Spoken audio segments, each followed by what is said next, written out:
Good morning everyone. Today, we embark on a profound visual journey titled Judgment, Fear, and the Thread of Grace. We'll delve into the dramatic narrative of Genesis chapters 1924 to 38, exploring the unfolding events as a powerful drama of deliverance, presented in 4 distinct acts. Our story begins with a striking paradox: the sun rose on a city that would not see noon. Genesis chapter 1923 notes, "The sun had risen on the earth when Lot came to Zoar." This isn't a judgment hidden in the dead of night. It unfolded in the full exposure of the morning sun. This tells us something crucial about God's justice: it's not a covert operation. It is public, undeniable, and revealed in the clear light of day. Our first act is titled, The Rain of Fire, the Inversion of Creation. The biblical account uses the powerful Hebrew word, haphak, meaning overthrown, to describe what happened to Sodom and Gomorrah. This isn't just destruction, it implies a complete reversal. Just as Genesis chapter 1 ordered creation, declaring everything good, this moment describes the decreation of a society where sin had fully matured, leading to a catastrophic inversion of life itself across the vegetation, inhabitants, the plain, and the city. Now we move to Act 2, the backward glance, which highlights the danger of a divided heart.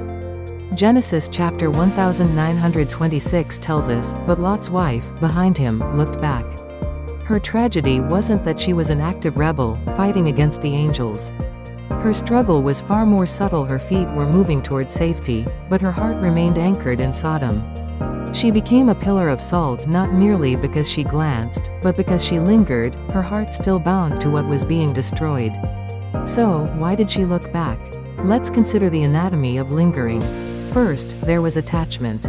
Her identity was deeply tied to the culture, the neighbors, and the home she was leaving behind. Second, sorrow. She wasn't simply curious, she was actively grieving the loss of her prosperity, her way of life. And finally, disbelief. A lingering doubt that God's judgment was truly final or absolutely necessary. This is why Jesus himself warns us in Luke 17:32, "Remember Lot's wife."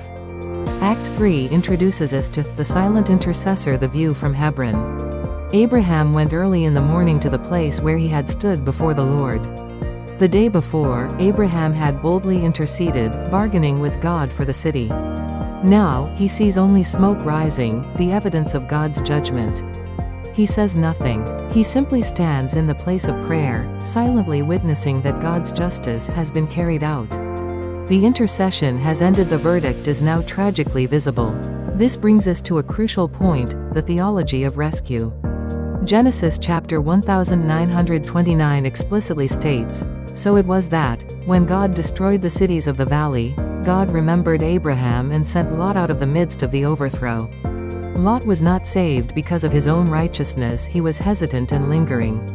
He was saved entirely because of the covenant God had with Abraham. This is a profound theological note that points directly to the gospel. We are often like Lot, flawed and slow to obey.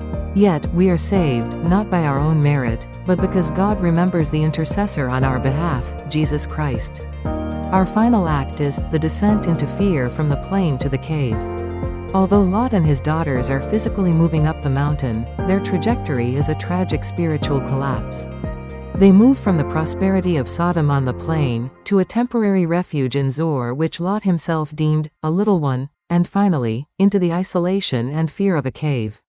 This journey illustrates a powerful truth: fear often drives us away from community and into isolation, even when we are physically escaping danger. Inside that cave, we encounter the passive survivor, the paralysis of Lot. The text states, "He did not know when she lay down or when she rose." Lot has lost everything: his home, his wife, and crucially, his moral authority. The repetition of "he did not know" signifies a deep spiritual numbness. He is physically alive but spiritually asleep. This serves as a stark warning: it is entirely possible to survive a judgment yet lose one's spiritual senses, becoming paralyzed by fear and despair. This spiritual paralysis directly led to the daughters' choice: worldly logic in a dark place. We see a stark contrast between two approaches. The logic of faith dictates that we trust God's provision and believe in His promises, even when the future seems impossible. However, the daughters, in their panic, adopted the logic of the world. Believing the world had ended and there were no men left, they felt they had to take matters into their own hands, echoing the "come, let us" mindset of Babel. They reverted to the pragmatism of Sodom, seeking to secure a future through manipulation rather than trusting God's way. This desperate choice led to the tragedy of the cave distorted survival. This was not an act of lust, but one born of desperate, misguided fear. They had left Sodom physically, but tragically, they carried Sodom's morality and its warped logic into the cave with them. The result was a Plan B, born of fear, a family preserved through incest rather than faith, and ultimately, a lineage built on deep shame and a broken moral compass. The consequences of these actions echoed through generations, manifesting as Moab and Ammon. The sons born in that cave became the fathers of nations Moab and Ammon that would become Israel's bitter adversaries. As a historical note, centuries later, these very nations would hire Balaam to curse Israel and seduce them into idolatry. This powerfully demonstrates that decisions made in the dark cave of fear can have profound, generational echoes and lasting impacts. But here is the plot twist: grace in the ruins. Even from this dark, shameful origin, God, in his infinite wisdom, wove a thread of redemption. From Lot and his daughter came Moab, and from Moab came Ruth, the Moabitess. And through Ruth, the lineage continues to Obed, Jesse, and ultimately to King David, and eventually to Jesus Christ himself.